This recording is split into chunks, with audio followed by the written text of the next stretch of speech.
Okay, this is going to be a review on the Echo 1 ASR, Advanced Sniper Rifle. Out of the box, I wasn't too impressed with the internals and the cylinder parts. I was looking at, plastic cylinder, plastic spring guide. The plastic stock, it's kind of crappy. I did some upgrades to it. The good thing about this weapon is it's fully APS-2 compatible. So everything that I had laying around, I had a first factory 3-element piston, a 7mm, 9mm combination stainless steel spring guide. Those all drop right in. And I also increased the length of the barrel to 590 millimeters. That's a 6.04 barrel. And I intend on hot waxing this barrel in place. The gun overall, it shoots pretty good when you get it from the factory, but it needs work. I mean, anybody who thinks that this gun out of the package is like really field worthy in a good way, I don't know. I don't think so. This is the spring guide that came with it. Little plastic thing. Pretty junky. I mean, it's hardened plastic. It'll last you a little while. Here's the piston. The one that I got is much better than this. As a matter of fact, the piston alone that I have, that I put in this gun, is worth 20 bucks more than the supposed upgrade kit for this. That upgrade kit, I don't know. It's better than the plastic piston, but those metal parts are definitely not high quality. One of the things I was so shocked about is that I got these. These are the barrel spaces that come with it. They're just a little piece of foam. There were 3 of these in there, and honestly, these are crap. You got to get these out of there. If you want any kind of consistent accuracy, especially if you're a fireman, somebody's coming at you and you're firing quick, you're peppering shots off, you really need to come up with a new way to space that inner barrel against the outer barrel. And that's what I'm going to make a video on how to do that with the hot wax tactic. And that works as good as it could possibly work. I also made a nice custom PVC silencer for it, which actually has a silencer inside of it that has the 14mm counterclockwise threads. So what's going to happen is it's going to be removable, but it's also going to thread right on there. So it'll be pretty cool, I think, at least. One of the problems people had was with the bipod falling off the gun constantly. And what I noticed is when you get the gun and you go to put the bipod on, let's try to get a little closer. You're going to see you can probably see it right here. This is your release clip on the other side. You just press it in and it pops off. One of the problems is you put the bipod on and it doesn't sit far enough for this thing to lock on there.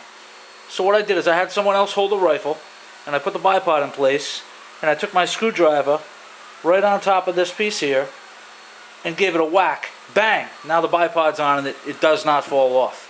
The only thing I'm not impressed with is how the bipod is.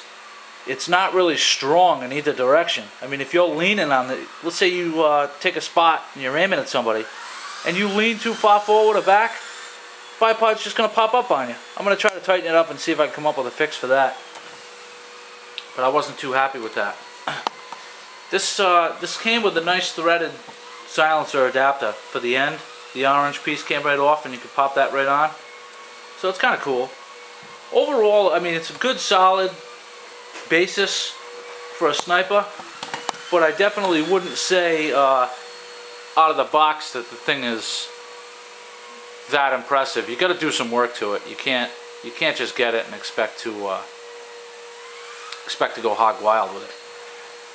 And if you do upgrade it, you got to be careful, because the butt end where the bolt connects, if you put too powerful of a spring, that's what's going to happen. It's going to rip right off. This is the bolt out of my M99, and now this thing had a 650 feet per second spring in it, the first factory 210. I mean, really, it's way overkill. You need a welded cylinder if you're gonna put a spring like that in. You could definitely put a spring like that in this gun, but you absolutely need to change the cylinder out because you don't want this to happen to you. If it's your only sniper and the cylinder rips off the end, there's no fixing it. I mean, I drilled it, I pinned it, I welded it, JB weld, no good. Cylinder's junk. Now I need a new cylinder. But the good thing is that this cylinder pulls right out, and I can slap that right in my M99 and go to town if I want to with the ASR spring that's in there. The hop-up unit actually isn't that bad. I'm not big on the Allen wrench through the stock underneath that you need to, there's a hole that you need to stick an Allen wrench up there to adjust the hop-up. I don't like that, and to be honest with you, when the hop-up is all the way off, that screw's pretty loose. So I'm going to take that screw out, and I'm actually going to extend, I'm going to get a longer screw that extends down that you can just turn by hand. I mean, that's a smart way to do it. Get rid of the Allen wrench and have a screw that you can adjust depending on what weight BBs you're using. I'm going to get a little more detailed. I'm going to take the gun down and we'll go from there, step by step. Alright, there's 3 screws you got to take out. 2 behind the magazine, 1 behind the bipod. This piece will come off. Then hold the pistol grip good, take the barrel and give it a snap. Take it right out.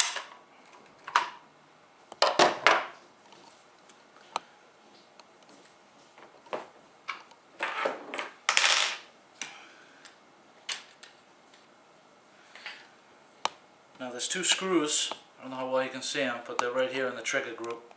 They hold the trigger assembly in. You see that? Yeah.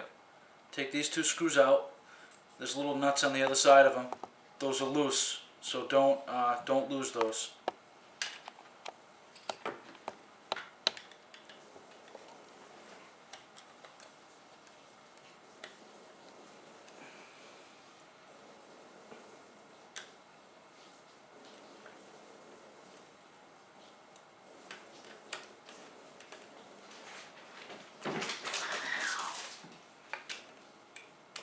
Two screws come out.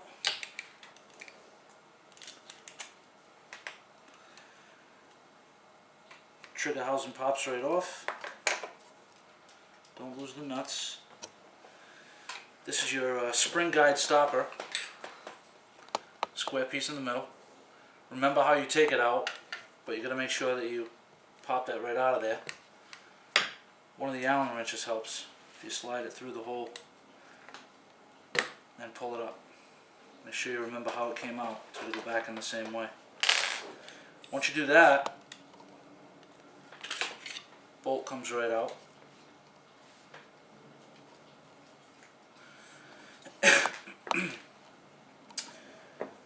There's 1 screw that holds the hop up in place. Loosen that up. Don't lose the screw, it's real small. You have the threaded adapter on the end. Make sure you take that off.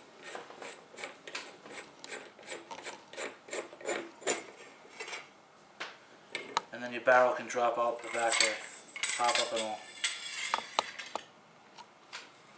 Pretty simple to break down. So the hop up, it's decent, not the best, but it's pretty good. Takes an APS 2 barrel. And next, I'm going to seal this here, and I'm going to wrap it with Teflon tape and get it ready to pour the wax in and seal this for perfect spacing in between these 2 to make this thing really accurate. One thing I want to mention is the Speedloader that comes with this. I really hate this thing. You're supposed to put BBs in there and jam it down like that into the mag. I tried it yesterday. Mine didn't work very well. I took a regular Speedloader, and there's a tip that comes with it, and I glued it to the end of it, and this works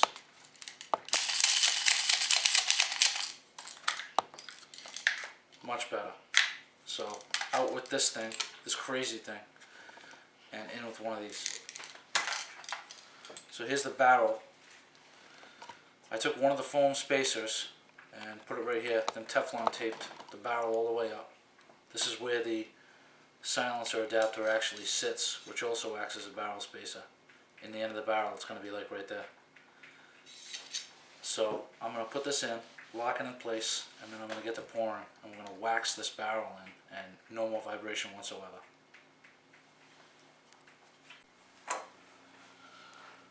Good? Yeah. Alright, I take a candle like this and I scrape it down, put it in the can. About halfway is probably all you need for now to get that thing set and ready to go. Put it in the pot. Don't cut yourself with a knife. Put a little bit of water in there. Maybe an inch or an inch and a half.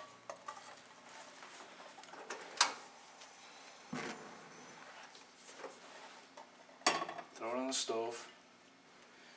Medium heat. You don't want to go too hot. And that should melt pretty soon. Good? Mm-hmm.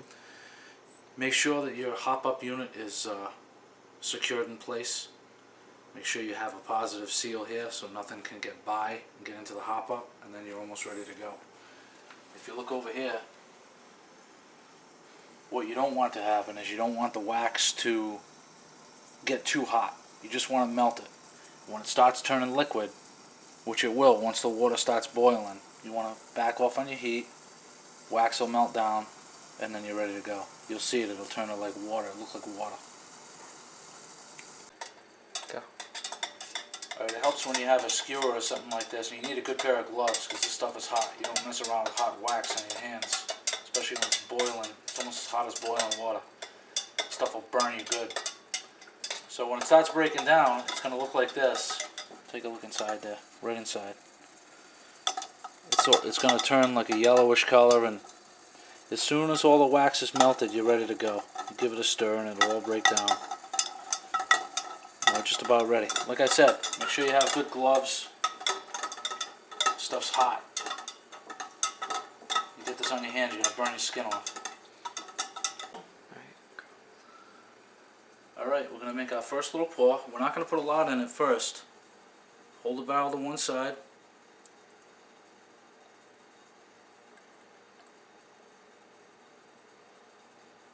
Pour it down. Back it off and get your barrel spacer in and on. In place. Before that stuff has a chance to... Before it has a chance to harden in there, you want this barrel spacer in. Because right now, that's liquid. It'll take a few minutes for it to cool off, but get the barrel spacer centered, and then you want to take this and prop it up nice and straight. And then you continue to fill, and no more problems. And that's it. You bring it up right to the bottom of the barrel spacer, and your barrel is locked in.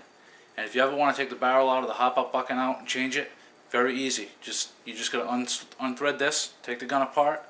You probably have to use a little force, but you can slip a socket down over the barrel, give the wax a tap, and the whole piece will come out with one shot. Permanent barrel spacer. It's beautiful. And there's the end result. The inner barrel is locked in place, perfect mold of the outer barrel, and it's centered perfect. That's about as accurate as your airsoft rifle's ever going to get if you have a good barrel and you want some spacers. Something else I found out. This screw right here is for the hop-up unit, holds it in place. When we got this gun yesterday, it was I don't know, it was funny, it was tricky when you'd go to cock it back. What I found is that if you tighten that too much, if you really crank down on it, what it'll do is the nozzle will come through and hit the edge of the hop-up before it goes into the hop-up. So what I did is I used some Loctite on that screw, just brought it down to the point where nice smooth bolt operation, and this is what I get out of it. Super smooth. Doesn't hang up, nothing. Much better. So I would recommend that. Loosen that up, take it out, put some Loctite on it, send it home, but don't crank it all the way down, and it's still nice and snug. The hop-up doesn't move. It's a nice tight hole. Well, that's a conclusion. If you do everything just like that, you'll have an ASR that's going to shoot the way it should, instead of one that shoots the way you hope it would. You know what I mean? And the stock, I don't know, something drives me crazy about that stock. That thing needs to go. I'm gonna build something custom with that, but for now, it's pretty much upgraded as much as I really want to. And I'm gonna do a shooting test. And for people who wonder if the wax inside the barrel will melt, no, because I did it to another gun, left it out in the sun all day. It's not a problem. You need fire to melt that wax. And as far as weight goes, the end of the barrel is really here, but the silencer starts here and goes to the end. So I slid it back like that over the end. And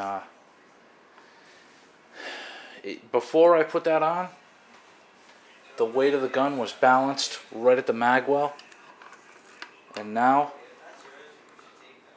it's pretty much still balanced at the mag well. It only weighs about a pound or two more after the wax in the silencer. But nice smooth bolt action now. Everything about it, you really got to take this gun apart and put it back together and go from there. Because out of the box, like I said before, it doesn't really shoot the way it should, you know. But I think the silencer looks pretty good, and that's a big scope I put on there. And I'll do a shooting test and we'll see how it comes out. It's getting there.